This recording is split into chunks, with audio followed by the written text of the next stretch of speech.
So this is video number 2 um, about USA going broke. Like I explained to you, the USA is going broke and we're going to have a second Great Depression because the government has too much debt. And that in itself wouldn't be so bad. And we can actually fix that. But at this point in time, before we fix it, the US government is very vulnerable, or the US economy is very vulnerable. Why? Very simple. We only need one little crisis, consumer debt crisis, um, mortgage crisis, COVID, anything. We've had many crises. Even a small a crash on Wall Street, maybe even 10%, which creates a widespread panic, a banking crisis. Even a very small crisis will become the first domino in a whole long line of dominoes, which will make the banks go broke, the house market crash, Wall Street crash, everything will crash. Why? Because the government has no money, because the government is so deep in debt that it cannot possibly borrow any more money. Now, all the previous crises we've had, even the housing 2008 and COVID, what happened was the government borrowed money, they put money into the economy, which usually mostly ended up with the 1%, but still. They saved all the big companies which were too big to fail, and the banks and General Electric, etc. The government saved all these big companies, saved the economy, and we could go on. Only we've come to the point where the government cannot save anybody anymore.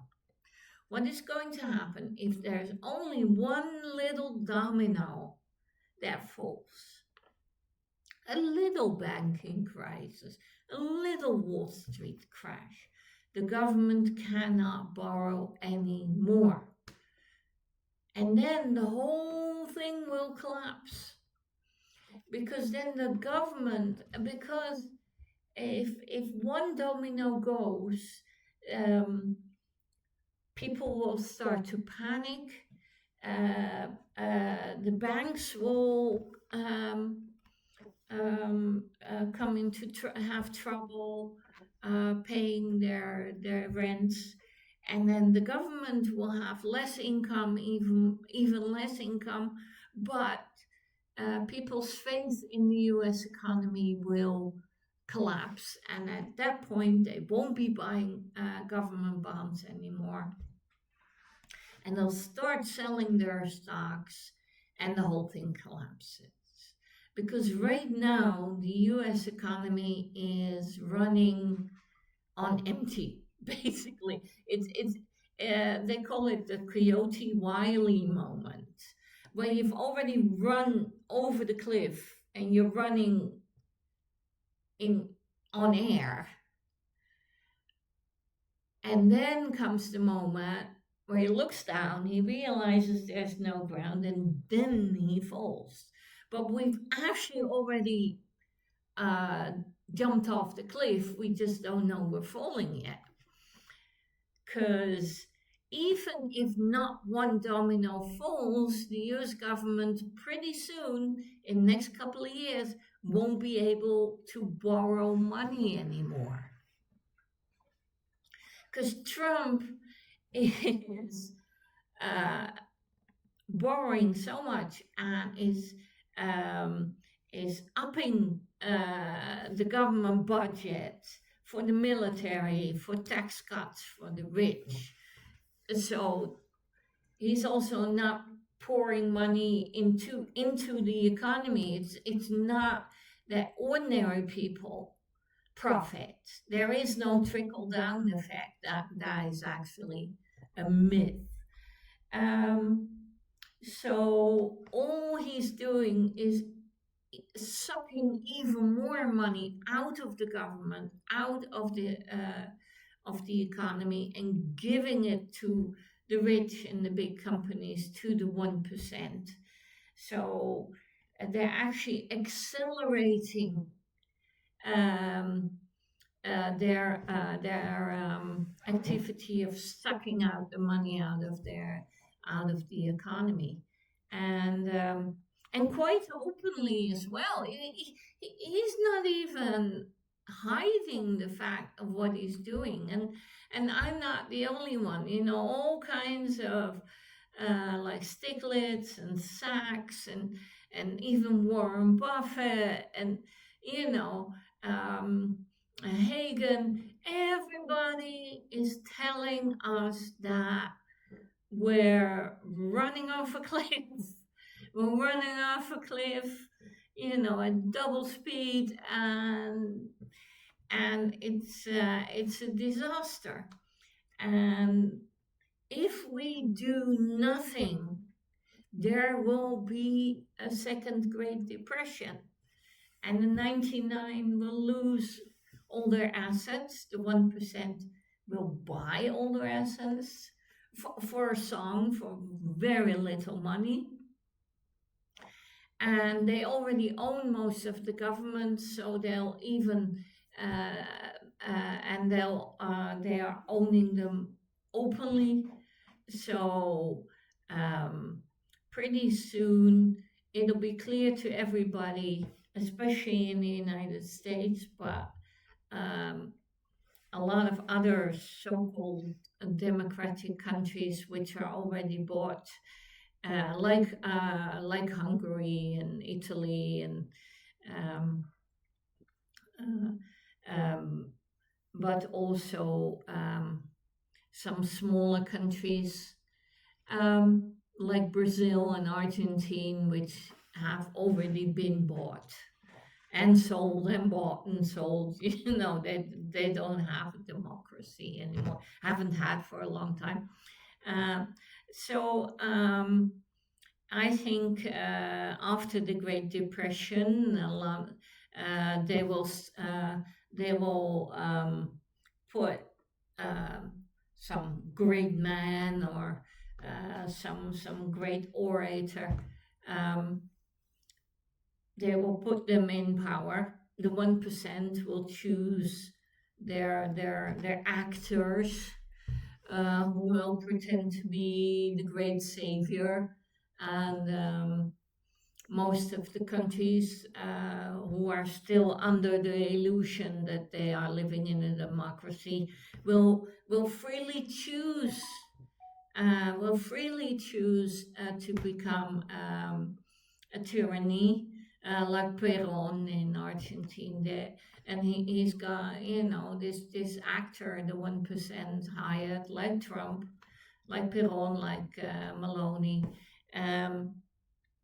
They're all telling the people, I'm the great man, I'm the great savior, the silverback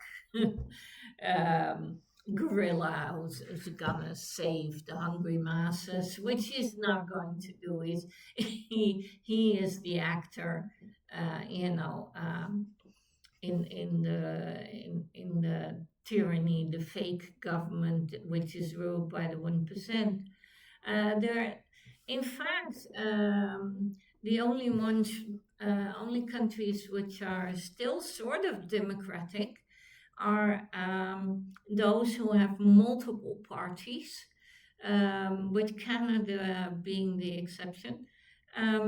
But most countries in Europe are still democracies because they still have several political parties. So it's very difficult to buy one. But some countries have already been taken over by the far right political parties, so those are tyrannies. Those are dictators. But in fact, the last bastion of democracy is in Europe, and the old Commonwealth, so Canada, Australia, New Zealand. Um, yeah, and we have to hold on to our democracy, which means we do not vote for the far right, because the far right just means tyranny, you know, like Orban and Meloni. Um, if they become the biggest party, then and they are the far right is owned by the 1%, so that um, and then they destroy free speech, and they destroy democracy, they destroy the legal system, um, and like most dictators, you don't need to change the law very much. All you have to do is make sure they're not applied, which is happening in the USA as well. So, if we do nothing, if we let the 1% execute their plan, then in a few years we'll have a Great Depression. The whole system will collapse. Most democratic countries will become tyrannies openly, and the few that are left will probably go broke and become a tyranny as well. And and then the 1% will rule the world basically, and they'll own the world, so they'll rule the world. And because if you have a tyranny, if you do not have a democratic government, then the 99 have no power. Um, that is why the 1% has invented the narrative of neoliberalism, which is um, a lie they tell you to um, uh, steal your money. Oh dear, my phone is doing things.